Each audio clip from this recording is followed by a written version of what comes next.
So now that Barcelona has wrapped up La Liga, right? La Liga is over now officially. Now let's talk about the top 5 players that did perform the best in Barcelona this season. This is going to be a very exciting one. I have been waiting to have this conversation with you guys, but before we go into that topic, I want to have another conversation with you guys, and that is going to be regarding Barcelona's form after they have won La Liga. Barcelona lost 3 times ever since they have beaten Espanyol 4-2, right? 3 times, and they have also allowed a total of 7 goals. I just don't think that this was the way. I felt like Barcelona should have done much more. Yes, I understand that Barcelona won La Liga already, and that maybe no matter what happened, it wasn't going to change the fact whether Barcelona win La Liga or not, because we have already won it. But I felt like Barcelona should have ended this season with great dignity. Like, there were so many mistakes that the defense was making in the past 3 to 4 games, so many mistakes that the midfield was making in the past 3 to 4 games, and I'm like, this is just not the way. We need to show more competitiveness. We need to show more hunger. We want to be able to show to the world that we have finished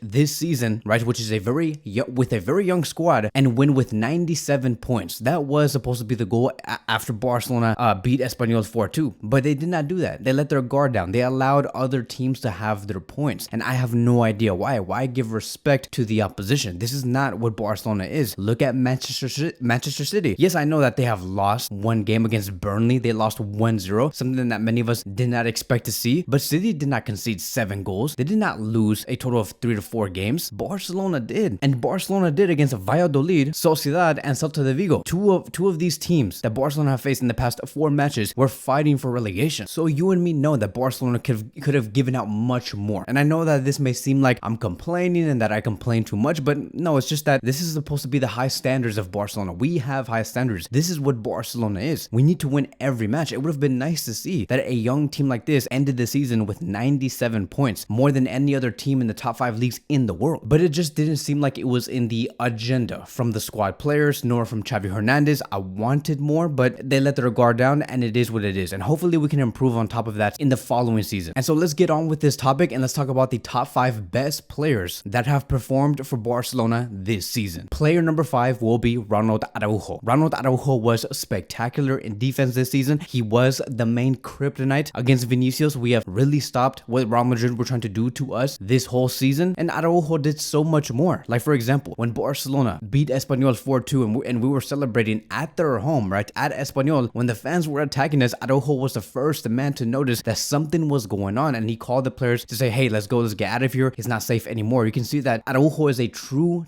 captain on and off the field. Even when the game is not being played, he is a true warrior, and he is growing to become maybe potentially one of the captains for Barcelona, and we could see that next season. So he grew as a captain, and he has also improved technically, because I remember when Araujo was not one of the best center backs in the world when it came to ball distributions, right?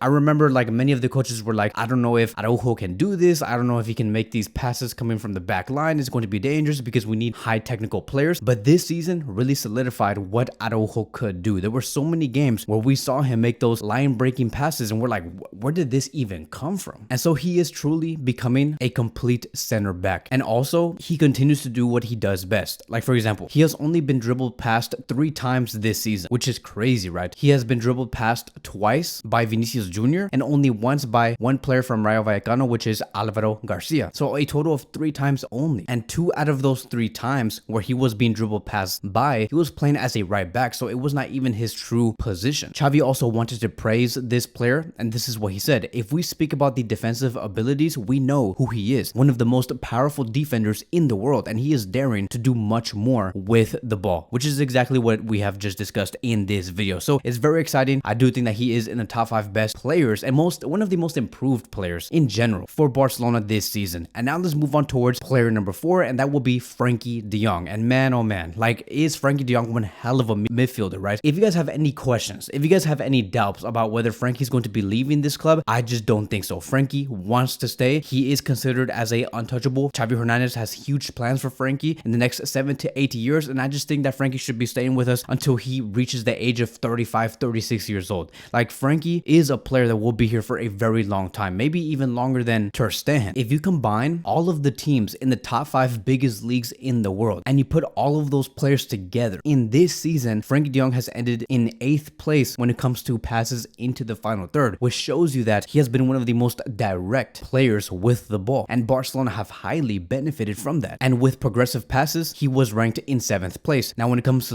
La Liga, right, only La Liga specifically, when it comes to passes into the penalty area, he ended up being in 2nd place. And Frenkie de Jong, you and me know this, he has been one of the most deep-lying players on the field. Gavi and Pedri were much higher than him. Kessie was much higher than him positionally. But Frenkie yet ended up being ranked in 2nd place when it came to making passes into the penalty area. And again, in La Liga, when it came to through balls, he had a total of 19, which puts him in 3rd place in La Liga. So he was really decisive. And I'm so happy for this player because a year ago today, we're like, is he going to go to Manchester United? Is he going to be joining Ten Hag? Is this going to be the end of Frenkie de Jong? Are we going to have to bring in players like Ruben Neves, some other defensive midfielder from La Liga or from the Premier League? Can you imagine how big of a mistake that would have been? Because now you look at his importance and what he did, right? In tonight's game against Celta, you saw how like Ter Stegen made that pass with his hand. Frenkie faked it, made the player go like to the ground or something, and then Frenkie took the ball and progressed it into the final third. Like even with that, it was just amazing. He's a pleasure to watch with the ball. So he is yet again ranked number 4. Moving on towards player number 3, and that is going to be Christensen. Christensen was just another great defensive player for Barcelona. It's wild to see how great he has adapted to Barcelona's style of play, because here's the one thing that I want all of you guys to remember. Every time a player comes to Barcelona for the first time, the first season is always going to be very hard for that specific player. We have seen that historically. It takes time for any player to adapt to the system of Barcelona. So like that first season, we do give that player a pass. We're like, okay, we understand that you had some difficulties. Maybe we saw some misplaced passes. Maybe you did not understand where to position yourself at this sequence of the game. We understand that maybe in the second season, you might actually get it. And usually it does end up working out. But in the first season, for Christensen, he immediately adapted to Barcelona's style of play. He looked like he has been playing at Barcelona for the past 7 to 8 years. And he formed that great center back duo with Ronald Araujo, and then having Alejandro Balde on his left side and Koundé on his right side. So Christensen really completed what Barcelona's defense was this season, which was an unstoppable defensive force. And he was always very reliant on the ball. I think that if we were to compare Alejandro Balde, Christensen, Araujo, and Koundé and see who was the most stable and most reliant with the ball, it would be Christensen. Like, you know how we feel very safe every time Frenkie has the ball in the middle of the pitch? I feel like that when Christensen has the ball and we're being pressured. I mean, just look at this stat, right? Again, combining all of the players that play in the top 5 best leagues in Europe, you put them all together, Christensen has been ranked in 5th place when it comes to pass completion rate. He has one of the best, and he is in the top 5 with a total of 93.8%, meaning that 93.8% of the time, every time he makes a pass, it ends up going through. So it's almost perfect, which also means that in La Liga, he had the best pass completion rate, and he was ranked at 1st place. So it's amazing. This is again another player that I want to keep for a very long time. He's also 27 years old. He's entering the peak of his career, because usually when center backs are at their top level, it's usually around the age range of 26 to 31 years old. Christensen is just entering that, and so we need that. And the fact that Christensen came to Barcelona for free, he is truly the best signing that Barcelona made this season. Yes, better than Rafinha, better than Lewandowski, better than Koundé, better than any player. Christensen is our best transfer, not just for this season actually, but in a very long time. Like if we were to just get every transfer window from the past 10 years, Christensen would be in the top 3. And so now let's move on towards player number 2, and that will be Marc-Andre Ter Stegen, the captain. And I would call him the captain, even though he doesn't necessarily always have the captain armband, but he is the captain,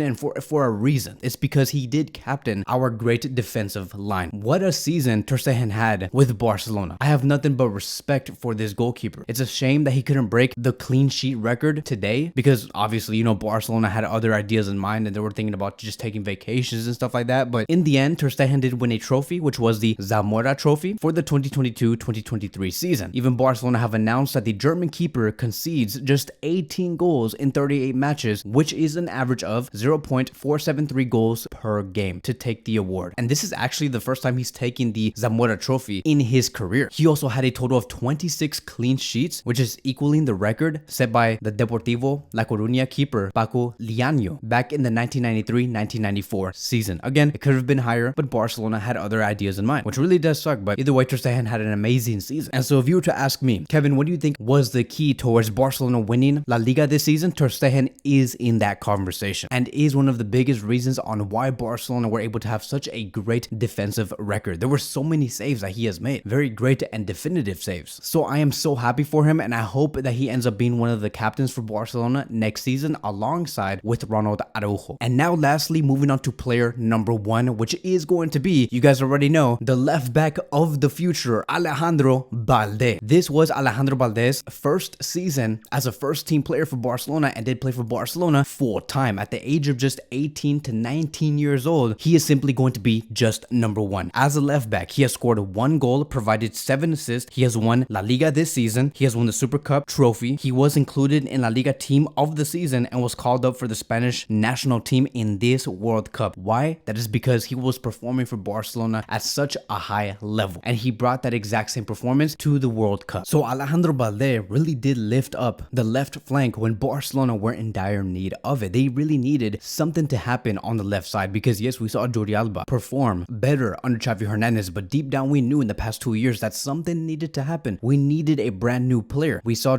Jordi Alba's first season under Xavi Hernandez score 2 goals and provided 10 assists, which was great. We're like, okay, great. These are great numbers, but Barcelona do eventually need to move on from Jordi Alba, which is why in the second season under Xavi Hernandez, he provided 2 goals and 3 assists. The numbers ended up being lower because of Alejandro Balde's spectacular emergence into the squad. He barely did even play. Even Xavi Hernandez did say that, yes, he saw Jordi Alba in the starting 11 for this season, but because of Alejandro Balde's emergence, things have changed. And not only did Balde bring the assist and the goals, but he also became a player that knew how to carry the ball from the back, something that Jordi Alba was not so really good at. Usually when Jordi Alba received the ball in deep areas, he usually likes to look for other players, like either Dembele if he's on the left side, or Ansu Fati if he's on the left side, or Gavi or Pedri, just so they could carry the ball and Jordi Alba could meet them in the opposition's box. That is the type of player Jordi Alba was, but with Alejandro Balde, he takes the ball. He's the one that takes down 2 or 3 players in very deep areas and puts Barcelona in a very great numerical advantage once we do get into the other side. And that's a huge deal thanks to his athleticism and through his skill set. And don't we just like all love it every time we see Alejandro Balde see those open spaces and just runs to that open space with the ball and almost like resembles Alphonso Davies in a way. He is just so fun to watch. So Alejandro Balde is going to be my number 1 player to top this list as one of Barcelona's best performers. That is going to be wrapping up today's video. Thank you guys so much for watching, and I will see you guys in the next one.